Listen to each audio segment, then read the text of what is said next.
warned His Excellency the President Uhuru Kenyatta not to enter into any political partnership with the leader of opposition, Mr. Raila Odinga. He's not a trustworthy person. They refused. In fact, the government started fighting Ruto supporters.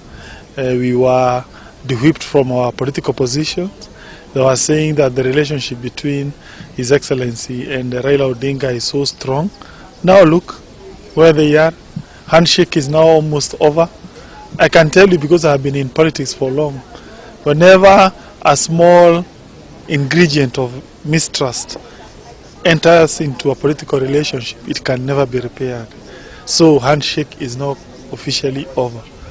But now the very fact we stuck with William Ruto, we knew he's a dependable person. We knew he's the only person who does not complain. If we had dared, followed handshake and fought Ruto, now we would be an isolated region. Mount Kenya would be isolated. But God is good. Mount Kenya politicians were wise to stick with our Ruto.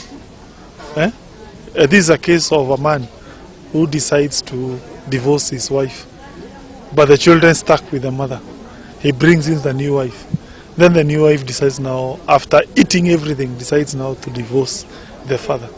Us, he's still our dad. We welcome him back home. But we are happy that we have been vindicated when we say that it's only Ruto who has stood with President Uhuru Kenyatta since the year 2002, 2013, 2017.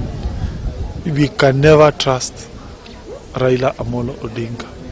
It's only 3 years and now the relationship is now over. Imagine.